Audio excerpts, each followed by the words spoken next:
Hello everyone, welcome back to my channel learn to be smart. हमने bills of exchange last video में start किया था। इस video में हम उसको कंटिन्यू करते हुए कुछ इंपॉर्टेंट टर्म्स के बारे में बात करेंगे। उन इंपॉर्टेंट टर्म्स को समझने से पहले हम एक एग्जाम्पल समझेंगे, फिर उस एग्जाम्पल की हेल्प से हम वो टर्म्स भी अच्छे से समझ जाएंगे। तो पहले एग्जाम्पल देखो। A is the seller of the goods, B is the buyer of the goods. A sold goods to B on credit for ₹20,000। ए ने बी को सामान बेचा उधार पे 20,000 के लिए। A is the creditor, B is the debtor. Now what has happen? A draws a bill of exchange. So A draws a bill of exchange,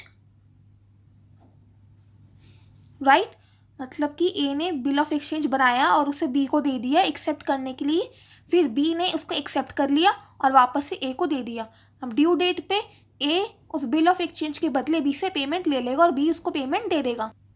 now A receive the bill of exchange. B ने accept करने के बाद ए को bill of exchange दे दिया, तो ए के लिए हो गया बिल्स रिसीवेबल और बी के लिए हो गया बिल्स पेबल। अब उसके आगे क्या हुआ, उसके आगे की कहानी सुनो। ए purchased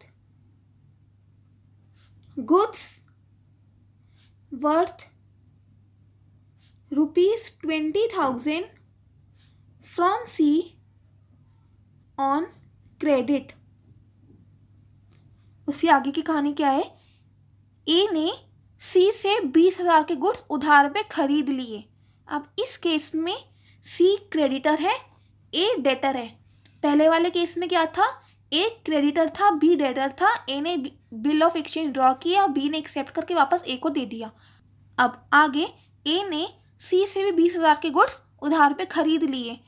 अब ए ने सी से क्या बोला कि मेरे पास एक बिल ऑफ एक्सचेंज है, मैं उस बिल को तुम्हें दे देता हूँ। मैंने तुमसे 20,000 के गुड्स लिए और मेरे पास एक 20,000 का बिल है, तो मैं वो बिल तुम्हें दे देता हूँ। अब जब ड्यू डेट आएगी तुम बी से जाके पेमेंट ले लेना। एक ही बात है ना, ए बी से पेमेंट ले फिर सी को पेमेंट दे। इससे अच्छा ए ने क्या सोचा कि ए सी को वही बिल दे दे जो उसको बी से मिला था। तो जब भी ड्यू डेट आएगी सी बी के पास जाएगा और बी से पेमेंट ले लेगा। इससे ट्रांजैक्शन सेटल हो जाएगी ना। सो ए ने क्या किया? ए ट्रांसफर्स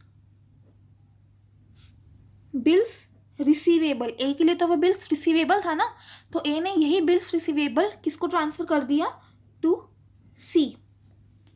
ये एग्जाम्पल पहली बात बताओ समझ आ गया या नहीं आया? ये दोबारा समझाओ। चलो एक बार दोबारा सुन लो। ए ने बी को सामान बेचा था 20,000 का उधार पे, तो ए ने बिल बनाया और बी ने एक्सेप्ट करके ए को दे दिया। अब ए ने सी से भी उधार पे सामान खरीदा 20,000 का, तो ए ने क्या किया कि ए ने जो उसके पास बिल था ना वही सी को दे दिया, वही सी को ट्रांसफ़र कर दिया। तो जब भी ड्यू डेट आएगी सी बी से जाके पेमेंट ले लेगा, सी को भी पेमेंट मिल जाएगी, ए का भी ट्रांजैक्शन सेटल हो जाएगी, बी भी पेमेंट दे देगा। अल्टीमेटली क्या होता? बी ए को पेमेंट देता, ए सी को पेमेंट देता, तो बी के पास से पैसे जाते, सी के पास पैसे आते और ए के पास कुछ भी नहीं बचता ना। पैसे आए थे और वही पैसे सी को चले जाते, तो ए के पास कुछ भी नहीं बचता। तो इससे अच्छा इन्हें क्या बोला सी को, तुम बिल ही ले लो और ड्यू डेट पे बी से पेमेंट ले लेना। वही तो बात हो जाती है। तो हमने ये वाला एग्जाम्पल समझा। अब हम इसी की हेल्प से कुछ टर्म्स के बारे में समझेंगे। वो टर्म्स क्या है? पहला टर्म है ड्रॉअर, नेक्स्ट टर्म है ड्रॉई।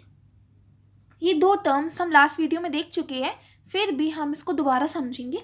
नेक्स्ट है हमारे पास एंडोर्समेंट, नेक्स्ट है एंडोर्सर, उसके बाद एंडोर्सी और उसके बाद पेई। तो इन टर्म्स को हम इस एग्जाम्पल की हेल्प से समझने वाले हैं। ड्रॉअर तो आपको पता है, जो बिल बनाता है। इस केस में बिल किसने बनाया? ए ने बनाया। So A is the drawer of bill of exchange. Next drawee. Drawee कौन होता है? जो बिल को एक्सेप्ट करता है। एक्सेप्ट किसने किया? बी ने किया। तो B is the drawee of bill of exchange.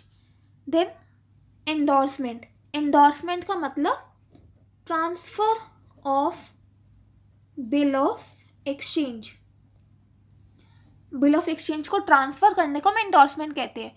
तो जो ए के पास बिल था, ए ने वही बिल को सी को ट्रांसफर कर दिया, तो जब ए सी को ट्रांसफर करता है तो इसको हम बोलेंगे एंडोर्समेंट। एंडोर्समेंट का मतलब समझ आ गया, ट्रांसफर करना।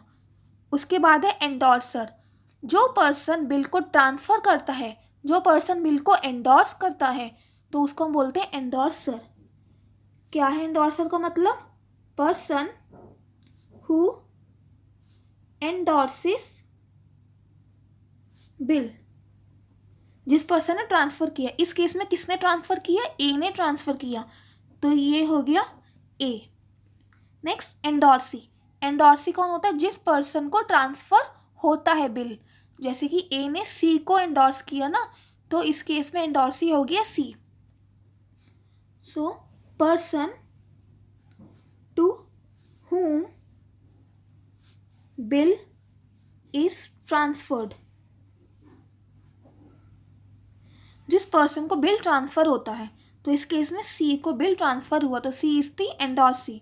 नेक्स्ट पे, पे कौन होता है? जिस पर्सन को पेमेंट मिलेगी। वो ड्रॉअर भी हो सकता है, कोई और भी हो सकता है। जैसे कि अगर ए सी को एंडोर्स नहीं करता तो पेमेंट किसको मिलती? ड्यू डेट पे ए को मिलती।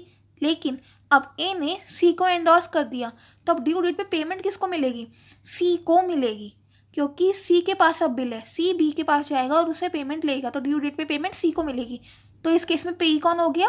सी। सो पेई कौन है? द पर्सन टू whom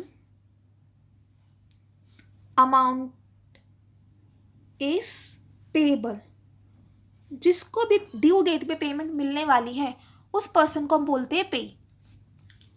तो हमने बहुत अच्छे से एग्जाम्पल से समझा कुछ टर्म्स के बारे में, ड्रॉअर, ड्रॉई, एंडोर्समेंट, एंडोर्सर, एंडोर्सी, पेई। ड्रॉअर कौन होता है? जो बिल बनाता है। ड्रॉई कौन होता है? जो उसे एक्सेप्ट करता है। एंडोर्समेंट मतलब बिल ऑफ एक्सचेंज का ट्रांसफर होना। एंडोर्सर जो पर्सन ट्रांसफर करता है, जो पर्सन एंडोर्स करता है। एंडोर्सी जिस पर्सन को ट्रांसफर किया जाता है बिल। और लास्ट पे जिस पर्सन को अमाउंट पेएबल होता है। तो आई होप आपको ये सारे टर्म्स अच्छे से समझ आए होंगे। कुछ भी क्वेरी होती है कमेंट सेक्शन में पूछिएगा आप। और वीडियो पसंद आई तो वीडियो को लाइक देना और चैनल सब्सक्राइब करना और अपने दोस्तों के साथ इस वीडियो को शेयर करना। I will see you in the next video. Till then stay happy, keep learning, bye.